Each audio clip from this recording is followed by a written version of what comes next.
BET Awards was aired on Sunday night, and what highlighted the event was actor Jesse Williams' comments. He received the Humanitarian Award, and in his comments, he spoke about racial injustice. He spoke about equality. And there were some really profound remarks that he gave. Thought-provoking. Very thought-provoking. Mm-hmm.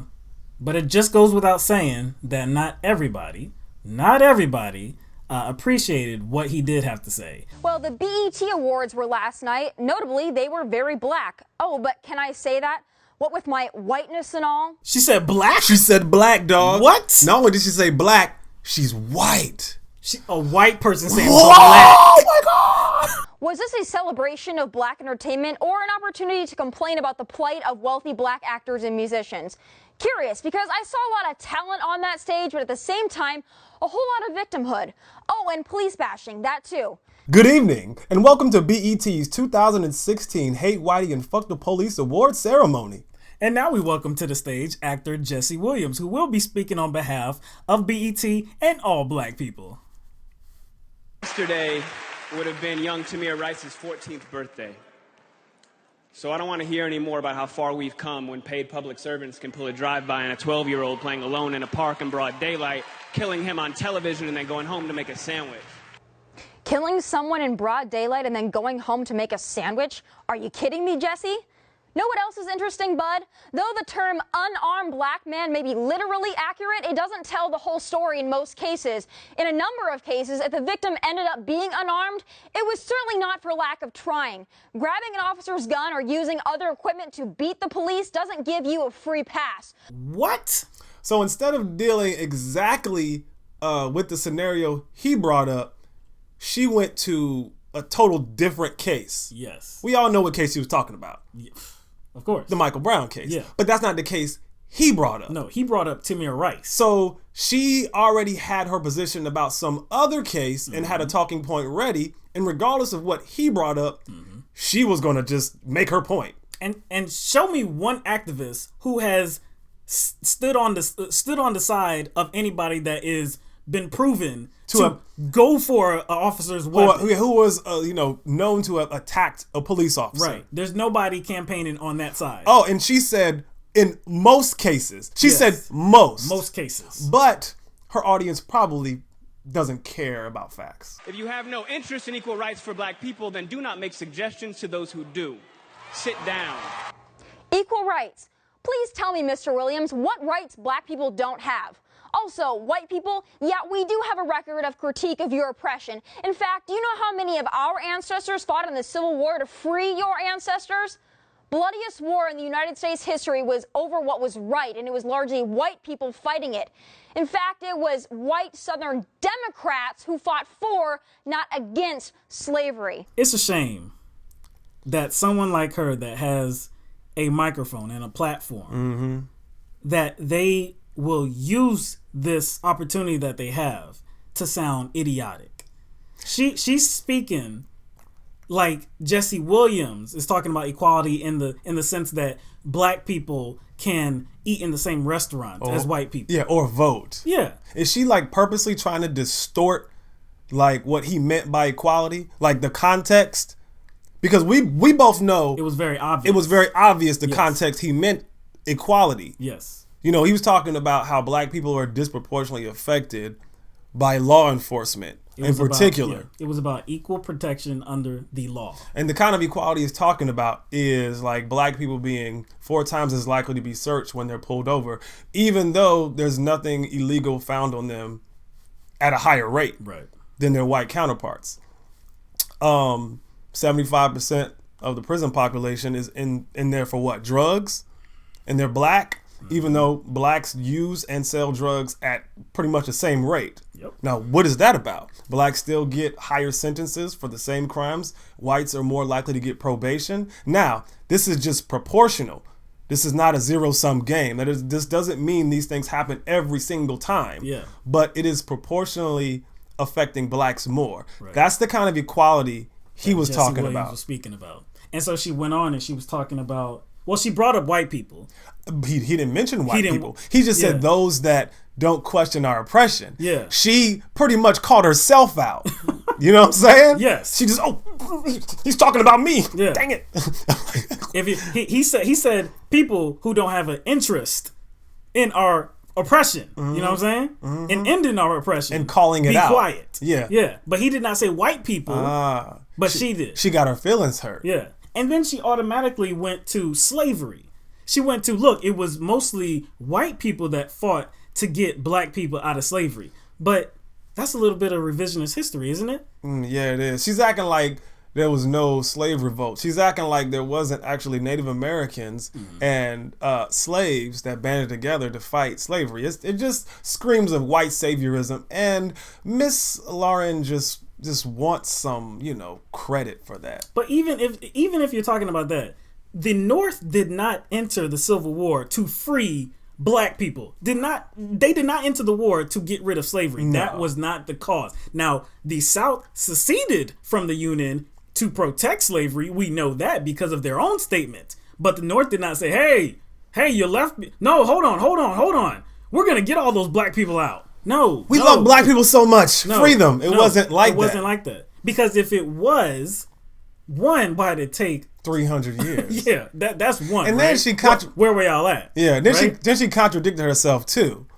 She wanted to give credit to all white people for freeing black people, and wish that Jesse gave white people credit. Right. But then she said it was the Democrats that was a support of slavery. What those Democrats white? The white Democrats. White Democrats. Yeah.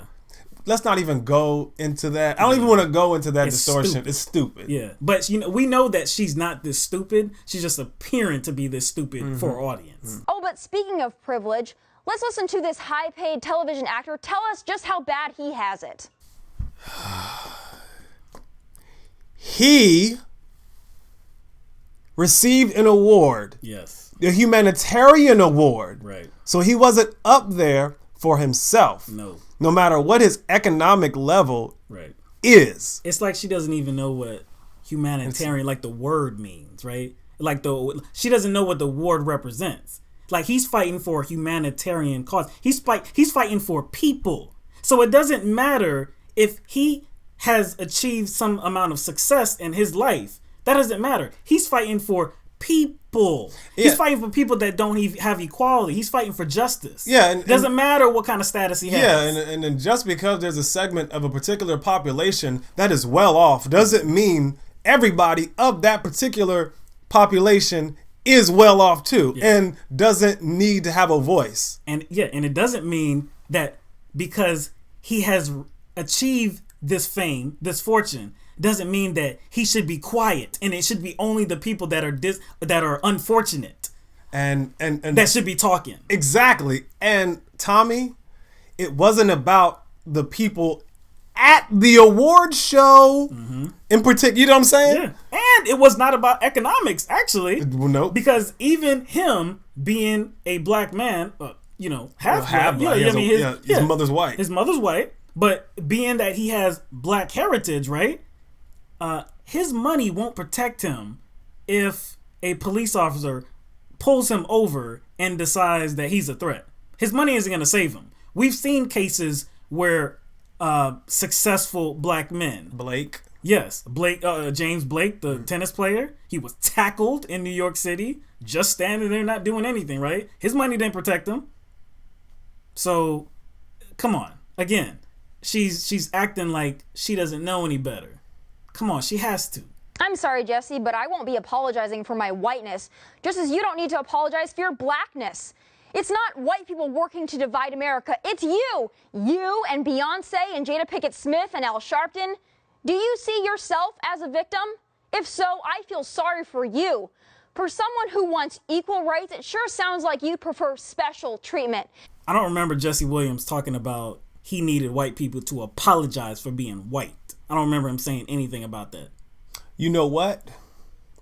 The reason is because Tommy is a white supremacist, and she feels guilty for that. Mm-hmm. So anytime someone wants to bring up things that, affect black people, and the subject is white supremacy, she feels a little triggered about that. So she makes it about white people and not necessarily how whiteness has been elevated. That's what Jesse Williams was trying to point out. Yeah. Nobody cares that you're white, boo-boo. You know what I'm saying? You know, they care that you're a white supremacist. Mm-hmm. They care about white supremacy and how it marginalizes others and elevates whiteness and how that plays out. Language. And how that plays out in the world, and especially law enforcement. She said special treatment. She said it's like he's campaigning for special treatment. To white supremacists, equality is special treatment. We don't want special treatment. No. People don't want special treatment. They want equal treatment, whether it's economical or whether it's justice. Equal treatment. And what we're seeing is that there is not equal treatment. It's disproportionate treatment. Yes. Really, that's what it is. Yes. You're not a humanitarian. You're not a unifier. You're not teaching black children to go forth and conquer. You're teaching them to feel sorry for themselves. Nice work. And how about you sit down? So he's not a unifier now. He's not teaching black kids to do for themselves now, because he's speaking about injustice. Yeah. Anytime you speak about some real issues and highlight abuses, you're not speaking as a unifier? So would she consider Martin Luther King a unifier? I wonder. You know what I'm saying? He highlighted injustice. Yes, he did. But Jesse Williams highlighting it says that, why are you doing that? You're making a stir. Why are you causing this controversy? You see, when people talk about unity, what they really mean is this: just shut up and let things be. Exactly. Because in order to get to a place of unity, we have to address these things that have separated us. And what separates us is not necessarily words by themselves. It's actually an environment that puts certain people at a hierarchy over other people. So that's what creates this division within us. Yeah.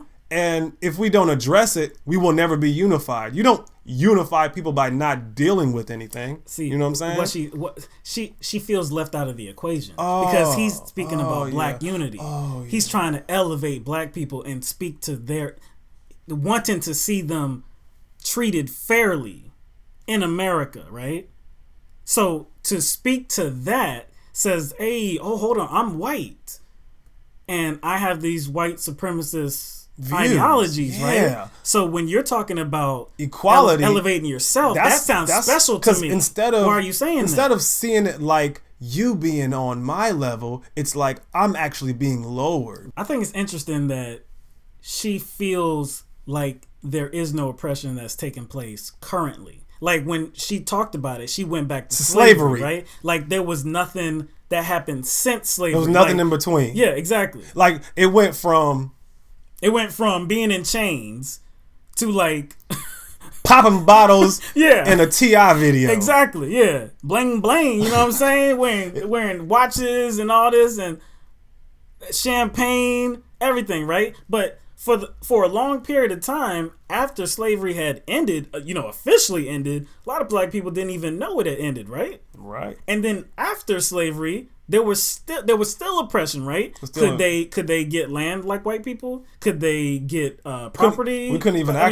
couldn't even actually get home loans. Exactly. What about Jim Crow laws? What about black codes? Exactly. All of this happened, and this was oppression. What about laws that prevented black people from reading?